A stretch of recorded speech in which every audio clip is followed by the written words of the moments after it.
Dans un pays, je suis désolé, vous ne pouvez pas imposer le libéralisme économique dans tous les secteurs du pays. Il y a des secteurs où tu ne peux pas mettre en place le libéralisme économique. Désolé. Donc on va jouer au capitalisme, on va jouer à la compétitivité. Je suis désolé, dans un pays, il y a des choses bien plus importantes que essayer de s'enrichir sur 10 ans. La santé, tu peux pas mettre du temps sur la santé. Où sont passés 100 milliards d'euros d'argent de la TVA? J'ai regardé.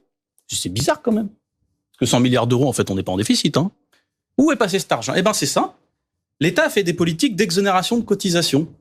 Voilà. Des pro-business, comme on dit. C'est pas la croissance, hein. C'est pas sur la croissance qu'il a parié. Sur les L'État a parié sur pro-business. Je vais y revenir sur mais vous allez voir. Donc, des missions comme ça. Sauf qu'en fait, pour faire ça, qu'est-ce qu'il fait? Par exemple, il supprime des impôts locaux. Pour les collectivités locales, vous en avez entendu parler, les impôts de production, etc. Politique pro-business. Et vu que les collectivités locales, par exemple, mais ça marche aussi pour la Sécu, hein, ça a été fait pareil au niveau de la Sécu, n'ont plus l'argent pour rouler de manière automatique, qu'est-ce qu'on fait? On transfère de l'argent de la TVA. Je vous donne les chiffres. 2022, on a transféré 57 milliards d'euros de la TVA des gens vers la Sécu et 40 milliards d'euros des gens issus de la TVA vers les collectivités locales pour compenser les cadeaux qui sont faits au patronat. Et après, on nous explique, il n'y a plus d'argent. Il y en a plein de l'argent. Mais enfin, il y a une masse d'argent qui est considérable et personne ne discute de ça. 100 milliards d'euros de TVA qui se barrent comme ça chaque année maintenant du budget d'État. Voilà. Et puis on se dit, c'est pas qu'un problème de recettes, c'est aussi un problème de dépenses. C'est un problème de répartition de l'argent, en fait. Parce que typiquement, là, quand on nous dit les collectivités locales sont à l'os, c'est pas vrai, hein. Les collectivités locales, contrairement à l'État, elles sont plutôt bien ordonnées, elles rendent des budgets à l'équilibre. Ce qu'elles ont fait, c'est qu'elles ont pris sur leur... C'est intéressant ce qu'il vient de dire sur les collectivités locales. Non, pas le choix. Elles sont obligées. Ouais. Ben voilà. Contrairement à l'État. Donc elles, il n'y a pas de déficit des collectivités, c'est pas vrai. Elles ont dû prendre sur leur épargne brute pour pouvoir financer d'autres choses. Mais je veux dire, Ça, c'est intéressant ce qu'il est en train de dire. les collectivités locales se tiennent bien mieux que l'État. C'est très intéressant ce qu'il est en train de dire. La sécu sociale se En tient termes bien de mieux que fonctionnement. l'État. En tout cas, on comprend Très intéressant. bien que la situation économique du pays est Simple. compliquée. Non, simple. Bien sûr, elle est simple. On est en train de se faire voler de l'argent pour le donner dans les bras du grand Mais bon, patronat. peut-être Donc le problème de la France, il est là. Le problème de la France, c'est que depuis 1562 jusqu'à aujourd'hui, vous avez des fanatiques de l'autorité qui veulent tout centraliser. Le problème, c'est que lorsqu'ils centralisent tout, tout tourne autour d'eux. Et en fait, il faut revenir. Là, il en parlait, il disait les collectivités territoriales gèrent mieux l'argent que l'État. Il est là le truc. Il faut tout redécentraliser. Il faut remettre en place des corporations. Il faut tout redécentraliser et arrêter avec cet État qui gère absolument mal l'argent et empêche tout le monde de bien fonctionner.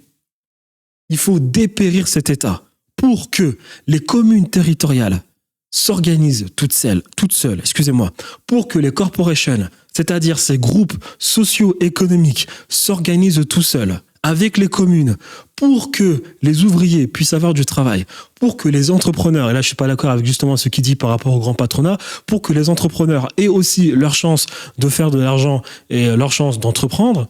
Il faut que tout le monde ait cette possibilité de s'organiser de manière décentralisée et que l'État dépérisse, que l'État disparaisse. Il est là le problème. Il a aussi parlé d'un autre truc.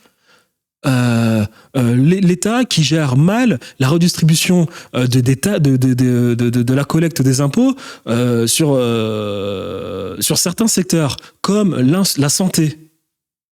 Dans un pays, je suis désolé, vous ne pouvez pas imposer le libéralisme économique dans tous les secteurs du pays. Il y a des secteurs où tu ne peux pas mettre en place le libéralisme économique. Désolé. Le libéralisme économique, le capitalisme, pour ceux qui le pratiquent, c'est quoi? C'est le business, c'est le paradigme de l'accumulation de capital, c'est le paradigme de l'enrichissement. Pour ces gens-là qui pratiquent le capitalisme, voilà, c'est un jeu où on essaie de s'enrichir sur 10 ans. Donc on va jouer au capitalisme, on va jouer à la compétitivité. Je suis désolé, dans un pays, il y a des choses bien plus importantes que essayer de s'enrichir sur 10 ans. La santé, tu peux pas mettre du temps sur la santé.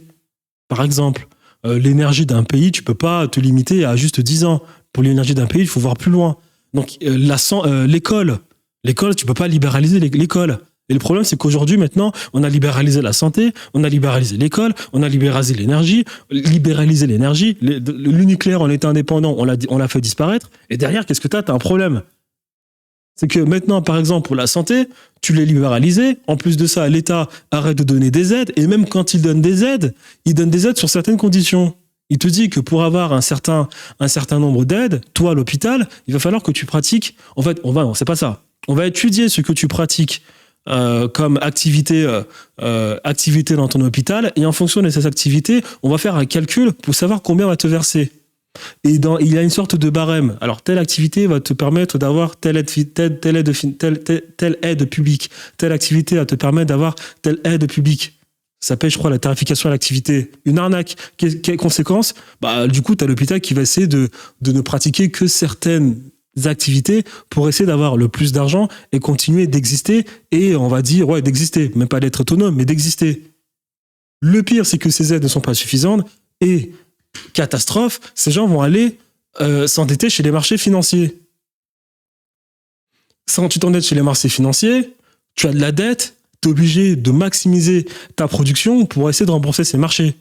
Résultat des courses, la qualité des services devient moindre. Tu ne peux pas libéraliser ces secteurs. Parce que quand on dit libéraliser, c'est que ce que j'ai dit tout à l'heure, qu'on a supprimé les corporations, tu as tout libéralisé.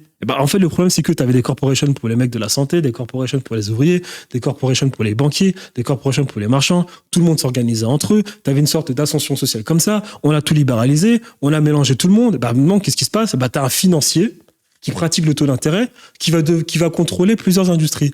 Il va contrôler les ouvriers, il va contrôler les médecins, il va contrôler d'autres banquiers, il va contrôler les industriels, il va contrôler les agriculteurs. Et ça crée des monopoles. Et ils appellent ça le libéralisme, ils appellent ça l'offre et la demande. C'est pas normal. Donc, ce qu'il dit est très important. Les collectivités territoriales gèrent mieux que l'État. Donc, il faut tout redécentraliser. Tu redécentralises tout, ça rend la France antifragile. Et ça, les Français savent le faire parce que c'est ce qu'ils ont fait depuis la nuit des temps. Avant que les Bourbons arrivent et foutent n'importe quoi en France, parce qu'on critique beaucoup la République, les Bourbons, c'était pas mieux. C'était tous des malades. Louis XV, complètement dominé par une femme et mal entouré, il a libéralisé, ça a foutu un bordel. Le pauvre Louis XVI, il a payé. Louis XIV, il a niqué les caisses de l'État, partait faire la guerre, et en plus, lui, il a tout centralisé, Monsieur Roi Soleil. Et Henri IV, il avait commencé à vendre l'État, vendre l'État et d'installer une sorte de noblesse de robe à l'échange contre une taxe, c'est-à-dire qu'il vendait les offices de l'État contre de l'argent. Ce qui a créé une forme de monopole parce que les gens qui avaient le plus d'argent contrôlaient les offices. Et aujourd'hui, on est toujours dans cette même situation. Donc, on critique souvent la République. Les Bourbons, ils étaient pas mieux. C'était une catastrophe, ces gens. Donc, il faut qu'on trouve un moyen de faire disparaître cet État.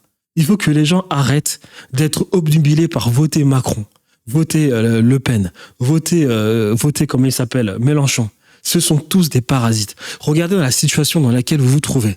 Macron est le grand patron de la Ve République parce qu'un fanatique qui s'appelait Charles de Gaulle a voulu réinstaurer l'autorité. Il a voulu réinstaurer l'autorité. La France, au temps d'avant, elle ressemblait plus à la Suisse actuelle, complètement décentralisée. Il y a toujours eu une sorte de patron en haut, ok. Alors on va dire que la France ressemblait plus aux États-Unis d'aujourd'hui. Une sorte de fédération, une sorte de pays fédéral où les gens s'organisaient entre eux, mais il y avait quand même la loi du tout-puissant. C'est plus antifragile. C'est plus antifragile. Il faut revenir à cet ordre. Donc, il s'appelle David Guiraud, je pense. Ce qu'il dit est très intéressant. L'État n'a jamais collecté autant d'argent et il fait n'importe quoi avec cet argent. Et en plus, cet argent, c'est très intéressant. On pourrait suivre cet argent et remarquer même aussi que l'État doit de l'argent à certaines familles. Parce que quand vous faites le calcul, quand vous analysez la situation financière de la France, vous vous rendez compte qu'à un certain moment, on a créé la Banque de France, une banque qui était privée et qui était détenue par des investisseurs privés qui se sont énormément enrichis durant le 19e et le 20e siècle, qui détenaient la dette de l'État. Ensuite, t'as un autre mec qui s'appelle Giscard d'Estaing qui interdit à l'État de prêter de l'argent, de créer sa propre monnaie.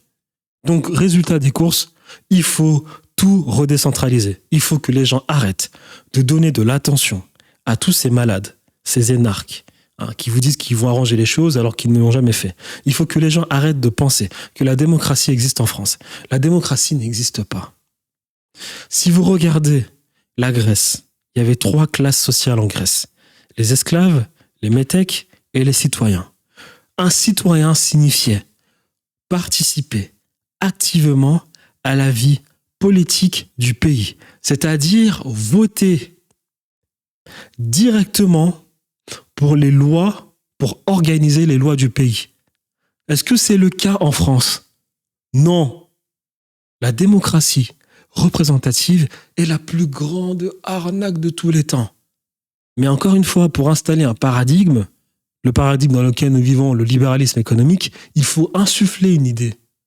Cette idée, c'était la démocratie libérale. Vous allez voter, et puis on va s'occuper du reste. Une arnaque en tout genre. Donc nous ne sommes pas citoyens français, parce que les citoyens, ils votent pour leurs lois, tu vois.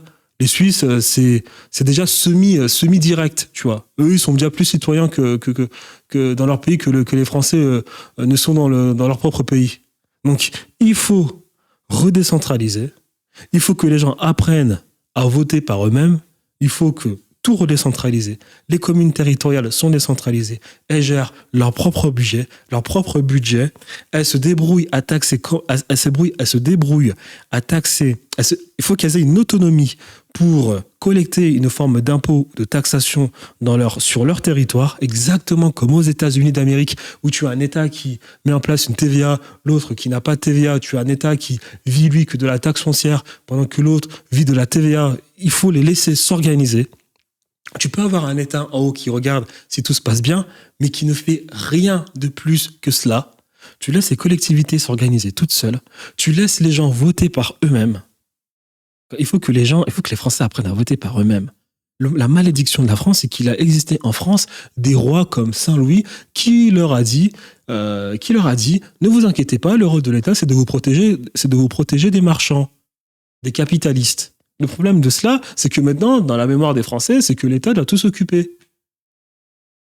Excusez-moi, l'État doit s'occuper de tout. Excusez-moi, j'ai sommeil. Doit s'occuper de tout. Non, c'est fini, ce monde est fini. Saint-Louis, c'était un Valois. Ouais, c'est fini. Il faut que les Français arrêtent de croire en cette démocratie représentative. Arrêtez de croire que Marine Le Pen va vous sauver ou bien que Mélenchon va vous sauver. Il faut que les Français votent par eux-mêmes et que tout s'organise à l'échelle des collectivités territoriales. Il faut arrêter le libéralisme économique dans des secteurs d'un pays qui ne peuvent pas être libéralisés, comme la santé, comme l'énergie, comme l'armée, comme l'école. Pour le reste, allez-y, libéraliser. Et il faut que l'État, la seule chose que l'État a à faire, c'est se rassurer que le libéralisme économique n'en abuse point dans le pays et qu'il soit capable d'installer des subventions pour les plus démunis, qui soit capable de mettre en place certaines actions sociales pour les plus démunis. Parce que tout le monde n'est pas capable de faire du libéralisme économique, tout le monde n'est pas capable, ou bien tout le monde n'a pas envie de jouer à ce grand jeu du capitalisme. Parce que, par exemple, l'industrie est bien plus compétitive que le secteur tertiaire. Parce que l'industrie, elle est dotée de machines, donc elle automatise plus rapidement, elle standardise plus rapidement, elle a ses capacités de scaler, c'est-à-dire vendre à plus de personnes. Le primaire ne peut pas faire ça. Donc le primaire ne peut pas faire la compétition avec le secteur secondaire. C'est impossible. On est d'accord. D'ailleurs, même quand un agriculteur veut essayer de faire plus d'argent, il est obligé d'acheter des machines. Voilà. Et le secteur tertiaire, c'est du pipi de chat, parce que le secteur tertiaire n'existe que si l'industrie existe. Le secteur tertiaire dépend de l'industrie. Donc parmi les trois, le secteur le plus important, c'est l'industrie. Le problème, c'est que le primaire ne peut pas faire la compétition avec le secteur secondaire. Donc c'est à ce moment-là que l'État doit jouer un rôle social pour protéger le primaire du secondaire. Alors, il est important de laisser le libéralisme dans l'industrie, le laisser bouger et d'être autonome pour avoir cette compétitivité de la France à l'international vis-à-vis de certains pays, ou bien avoir cette liberté de produire comme on le souhaite et de faire les produits à l'image de notre identité économique, comme le nucléaire. Donc, il faut laisser le secondaire et le tertiaire s'amuser, mais il faut protéger le primaire. Et pour protéger le primaire, tu le fais avec du socialisme. Voilà, donc il te faut un équilibre entre socialisme et libéralisme, et tout décentraliser. Mais va expliquer ça aux Français, je ne sais pas comment le faire. Ils attendent que Marine Le Pen vote pour eux, alors qu'il faut détruire la Ve République. Il faut détruire la Ve République et surtout ne pas installer des monarchies parlementaires comme en Angleterre ou bien comme dans la Troisième République ou la Quatrième République, ou bien la monarchie de Juillet.